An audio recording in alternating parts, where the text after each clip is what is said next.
TV. Welcome sa Kanoypi TV. Kung bago ka pa lang sa channel ay mag-subscribe ka na at i-click ang bell button para updated ka sa mga latest videos natin. Salamat! East Chinese passport holder Goo Huaping the same person as Bamban, Tarlac Mayor Alice Goo. Ito ang mainit-init na chika ngayon.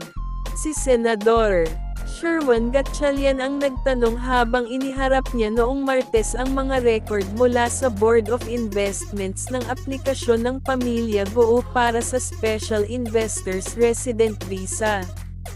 Si Alice Goo ay maaaring si Goo Huaping na pumasok sa Pilipinas noong ika-12 ng Enero taong 2003 noong siya ay 13 taong gulang. Ang kanyang tunay na petsa ng kapanganakan ay noong ika-31 ng Agosto taong 1990, sabi ni Gatchalian. Ang mga dokumento ay nagpakita na si Goo Huaping ay pumasok sa Pilipinas noong ika-12 ng Enero taong 2003 noong siya ay 13 taong gulang pa lamang. Sinabi ni Gatchalian na ang rehistradong ina ni Goo Huaping para sa kanilang SIRV ay si Lin Wenyi, na dati niyang pinaghihinalaan bilang tunay na ina ng alkalde at hindi si Amelia Lil Goo.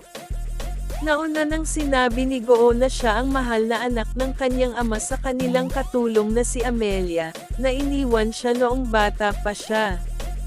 Gayunpaman, sinabi ng Philippine Statistics Authority na wala silang mga talaan ng kapanganakan ng mga magulang ni Goo. Pero anyway, dati nang panangahasan ni Gatchalian si Goo na sumailalim sa DNA testing kasama si Wen Yilin upang patunayan ang kanyang nationality. Naglabas din si Senator Risa Hontiveros ng mga dokumento na nagpakita na si Wen Yilin ay isang incorporator sa mga negosyo ni Goo.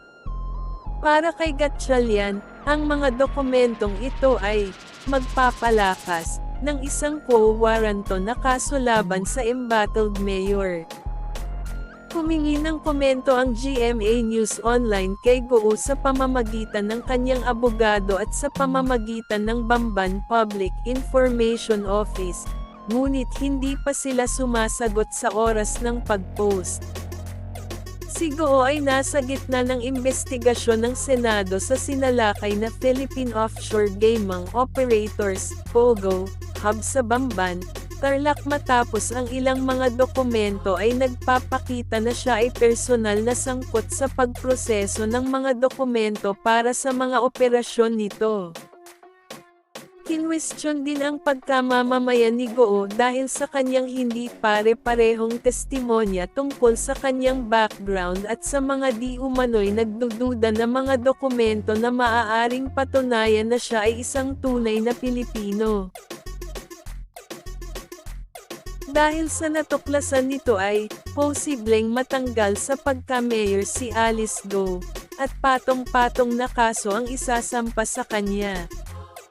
Sa tagal ng paghihintay ng lahat ng totoong kasagutan ay, unti-unti nang lumalabas na pagkatao ni Bamban Mayor Alice Goo, kaya kunting hintay na lang mga Kanoypi, darating yung araw na, masasabi rin nating, sa wakas, natapos na din.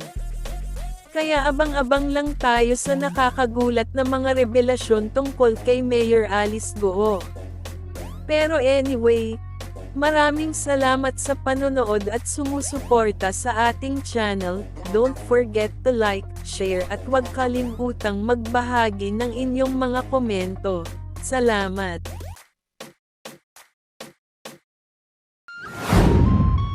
Thanks for watching!